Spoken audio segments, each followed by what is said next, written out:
안녕하세요. 황상민의 심리상담소 황상민TV 시작하겠습니다. 네, 매주 사회에서 일어나는 다양한 사건이나 이슈들을 그 속에 담겨있는 인간 심리, 그리고 정치 권력자 또는 돈 부자들 심리, 그리고 그것을 바라보면서 주인님 어떻게 저 좀 살려주세요, 저 좀 도와주세요, 저 잘 살게 해주세요 하는 노예들의 심리까지 다 함께 우리 공개해서 어떻게 하면 저가 살 수 있을까요? 잘 살아나갈 수 있을까요? 생존 비법을, 한국 사회에서 잘 사는 생존 비법을 탐구하는 시간, 황상민의 심리상담소 황상민TV는 매주 일요일 오후 3시부터 5시까지 생방송으로 진행되고 있습니다. 그리고 매주 일요일 오후 9시부터 11시까지 생생방송으로 진행되고 있습니다. 여러분 꼭 참여해주세요.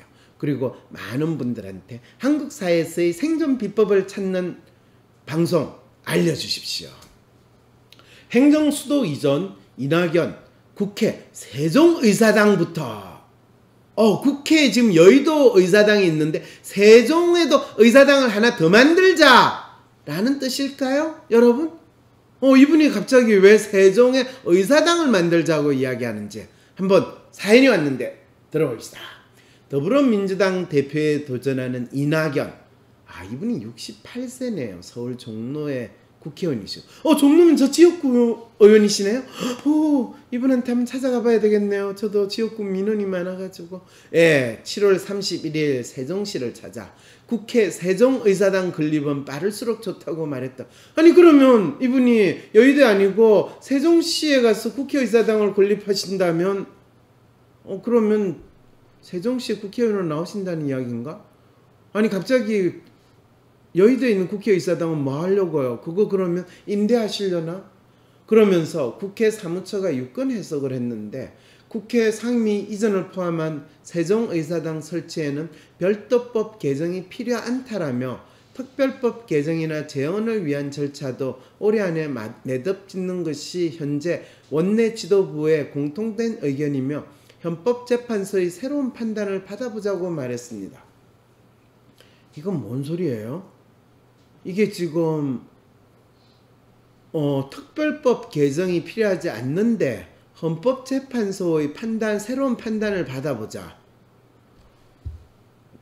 이게 저가 법에 대해서 몰라서 지금 이분이 말장난을 친다라고 전 믿고 싶습니다.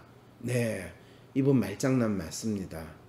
특별법 개정이나 제정을 위한 절차를 올해 안에 매듭 짓는 것이 원내 지도부의 공통된 의견이다. 특별법을 제정이나 개정을 하는 건 헌법재판소의 판단에 필요한 건가요? 판단이 없는 건가요? 그런데 헌법재판소의 새로운 판단을 받아보자. 이분이 치매기가 오나? 아니요. 제가 심리상담을 하는 분으로서 이 치매 진단을 이분한테 내려야 될지 아닐지는 모르겠지만 어떻게 이런 이상한 소리. 그런데 그 다음에 이분 이야기를 계속 한번 들어봐야 돼요. 우리는 이해가 안 될 때는. 아울러 세종시는 균형 발전의 염원을 안고 탄생한 상징적 도시다. 그렇죠. 그건 맞아요. 미완성이기는 하지만 완성을 향해 흔들림 없이 나아가야 된다.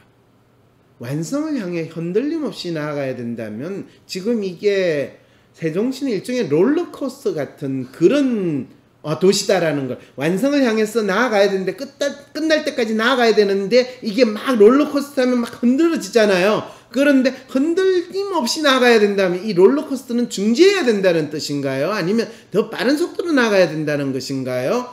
아니면 궤도를 이탈해야 된다는 것인가요? 와, 이분 대통령 되면 큰일 나겠네. 매번마다 대통령이 하시는 말씀을 밑에 있는 관리들이 그거를 구체적으로 실행해야 되는데 이런 화법을 쓰시면 어때라는 말이에요. 흔들림 없이 나아가야 된다는 건 중지해자라는 뜻일 수도 있고요.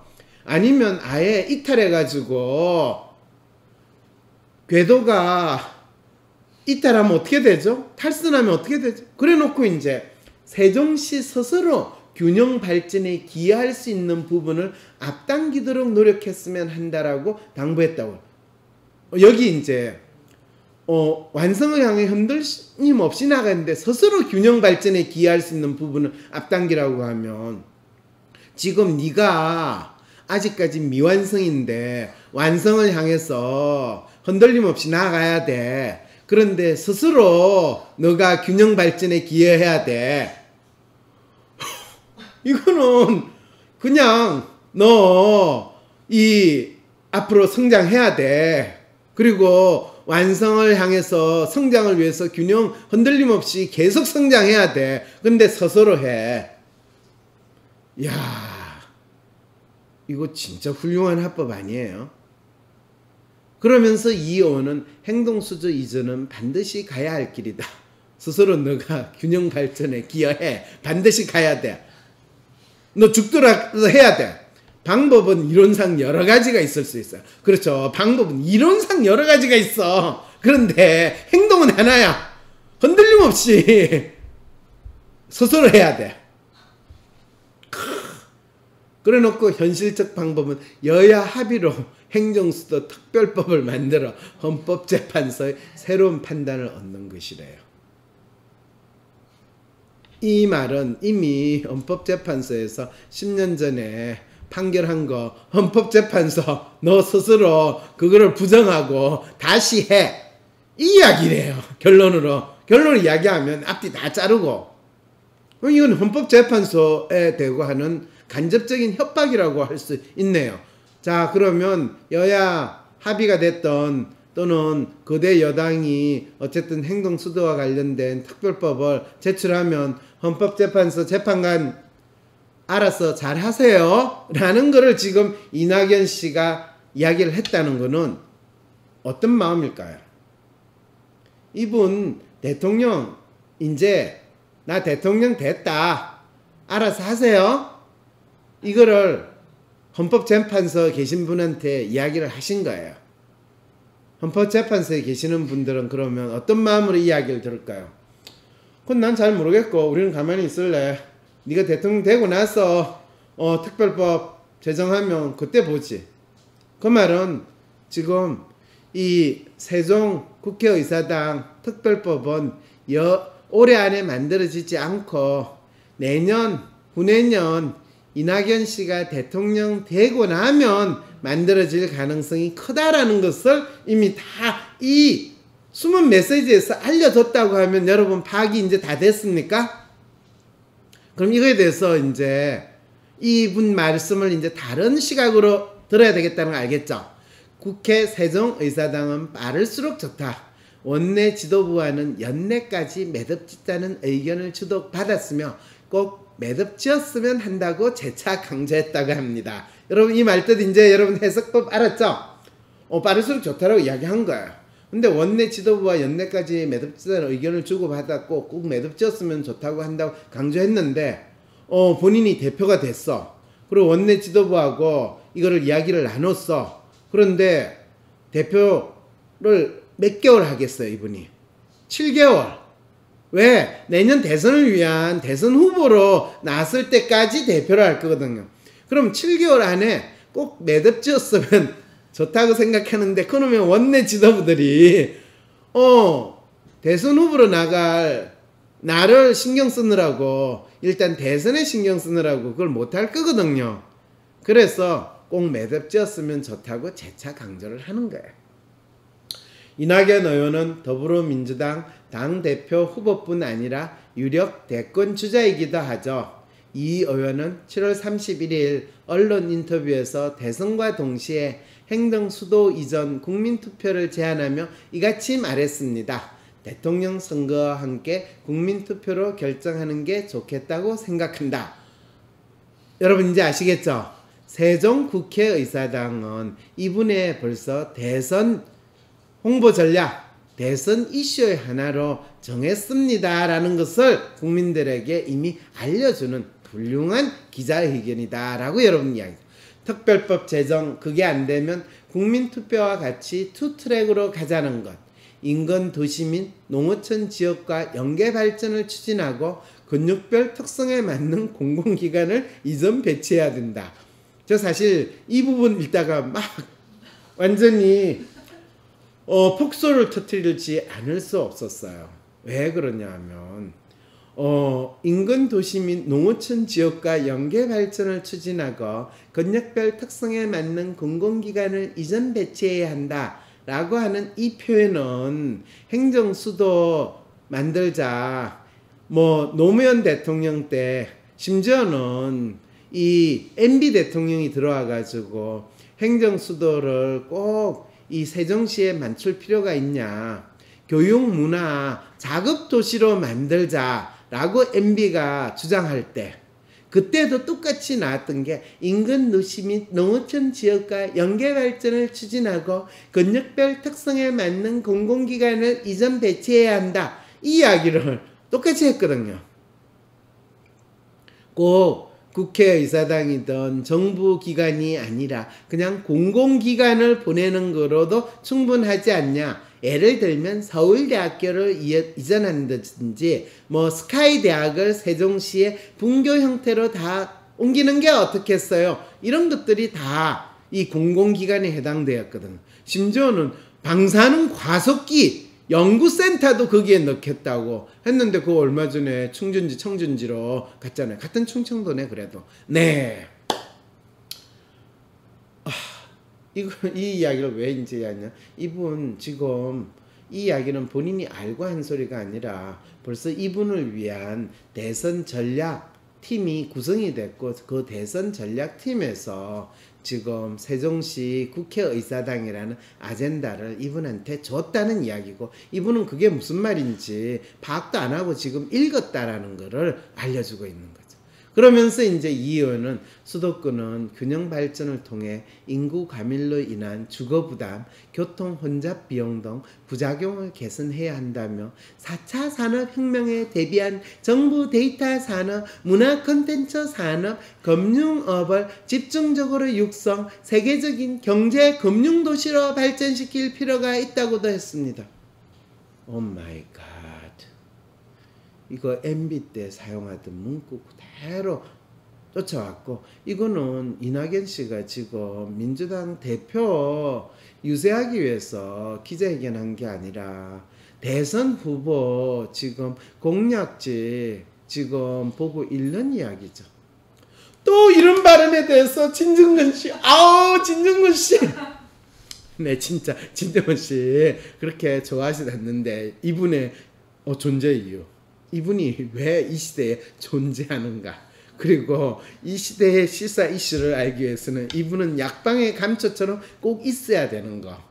그거는 제가 하고 싶은 이야기를 그냥 진중근 씨처럼 이야기하는 거하고 제가 이야기하면 결국 결론은 이 인간 미친놈 아니야? 이 인간은 마음이 없어요. 이 인간 마음은 진짜 제정신이 아니에요. 이런 소리밖에 못하니까 사람들이 얼마나 섬뜩섬뜩 하겠어요.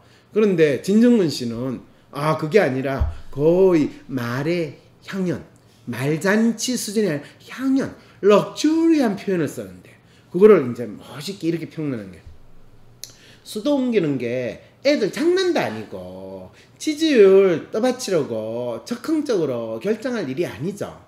역시 이분은 마음을 분석하는 수준은 안 된다는 거죠. 그냥 정치 평론하는 수준밖에 분석을 못하죠. 제가 지금까지 분석한 거하고 다르죠.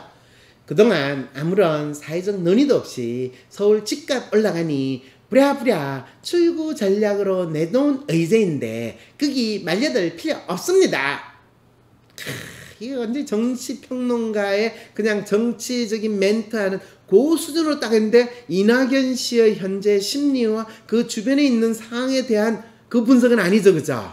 그러다가 도대체 이 이야기가 현실의 어떤 절절한 필요에서 나오는지, 즉 수도 이전의 정책 목표가 대체 무엇인지조차 말하지 않고 있잖아요. 이렇게 이야기를 하는데 거긴 관심 없다는 얘기입니다. 민주당의 마음은 벌써 보궐선거와 대선에 가 있습니다. 정책적 제안이라기보다는 그저 정권권 표심을 잡아두기 위한 정치적 프레이밍에 가깝죠. 지켜보기로 하죠. 내년 서울시장 선거 때 민주당 후보가 수도 이전을 공략하고 나서면 진정성이 있다는 얘기고, 수도 이전을 공략하고 나서면 서울시장이 수도 이전을 공략한다면 표를 지금 버리겠다는 거예요. 표를 불태우겠다는 거예요. 그렇지 않다면 진정성마저 없다는 얘기니 그냥 혼자 두들겨 놔뒀다가 진정성이 있다고 판단되면 그때 받아서 공격적으로 역제안을 하면 된다고 봐요. 근데 소요회사는 어디서 마련하겠다는 건지. 역시 정치판 싸움꾼의 본 모습을 그대로 잘 알려주고 있는 거죠. 사연 주신 분은 이렇게 사연을 마무리하네요. 도대체 이 나라에서 지도자로 나서는 분들은 어떤 마음으로 국가대사 부동산 마음을 바라보고 있나요? 이런 사례를 통해 박사님은 이낙연 의원이 국가적인 문제를 바라보는 마음이 어떤지 분석해 주실 수 있나요? 분석했다는 거 아시죠? 정말 이분은 진정으로 국회가 세종시로 이전해야 한다고 믿으시나요? 아니면 당대표 선거, 대선까지 바라보는 입장에서 과거 노무현 대통령께서 재미 보셨다고 하는 행동수도 공약으로 나름 한건 하시려는 마음인가요? 네, 이낙연 의원 마음이 아니고요. 이낙연 의원을 모시는 분들의 마음인 것 같아요. 국회 세종시 이전과 관련하여 이분의 마음이 어떤지 좀 알려주세요. 네, 알려드렸습니다. 안녕히 계세요. 위즈덤 센터가 삶을 고민하는 많은 분들에게 사회적 기업 활동으로 무료 상담을 받을 수 있는 프로그램을 만들었습니다. 상담 비용이 부담스러우신 분, 자신의 고민이나 아픔의 정체가 무엇인지 알지 못해 상담을 주저하셨던 분을 위해 상담 기회를 제공합니다. 상담을 통해 자신의 마음을 확인하고 자신의 문제에 대한 통찰을 경험할 수 있을 것입니다. 사람들을 잘 알면 좀 더 잘 지내지 않을까? 사람의 성격을 알 수 있는 검사 WPI. 내 성격도 알아보고 친구들의 성격도 알아보며 사람들과 더 잘 지낼 수 있는 비법을 WPI 검사에서 찾아보세요. 알아가는 재미가 쏠쏠하답니다. 검사는 황상민의 심리연구소 사이트에서 하실 수 있습니다. 코로나 이후 뒤바뀐 세상에서 나는 어떻게 살아야 할까요? 변화된 세상에서 나는 어떻게 살아남고 살 것인가에 대한 답이 긴급한 지금, 대한민국 최고의 심리학자, 한국인 맞춤 성격검사 WPI 창안자 황상민 박사가 코로나 위기를 넘어서 이겨낼 수 있도록 진로, 일, 비즈니스 등 현재 직면한 인생의 어려움에 대한 1:1 성격 맞춤별 실용적인 해법을 제시합니다. 이젠 꿈조차 꾸기 어려운 대학생, 직장을 잃을지 몰라 불안한 사람들, 매출 하락과 보이지 않는 미래에 답답한 자영업자와 CEO, 위기 극복과 성공 수업이 긴급한 여러분들 모두 8월 22일 WPI 초급과정 워크숍에 참여하세요. 온라인으로도 참여 가능합니다. 신청 문의는 위즈덤 센터. 황상민 박사님과 1:1 비공개 상담을 할 수 있다고요? 비슷한 WPI 프로파일, 상담 사연을 봐도 알 수 없었던 자신의 본질적인 문제를 파악하고 생각지도 못했던 실용적인 해결 방법을 얻으실 수 있습니다. 자기 삶의 통찰을 얻으시고 반복되는 문제에서 벗어나 원하시는 삶을 살아가세요. 관련 문의는 위즈덤 센터로 연락 바랍니다. 때론 귀여움으로, 때론 멋진 스타일로, 때론 호통으로, 또는 날카로운 통찰로, 때론 허당미까지 당신의 불면을 밝혀줄 황상민의 심리상담소가 훨훨 날아갈 수 있게 작은 약속이 모여 응원해주세요. 후원해주세요. 당신의 후원으로 쑥쑥 크는 황심소. 해피 나눔을 통해 후원 가능합니다.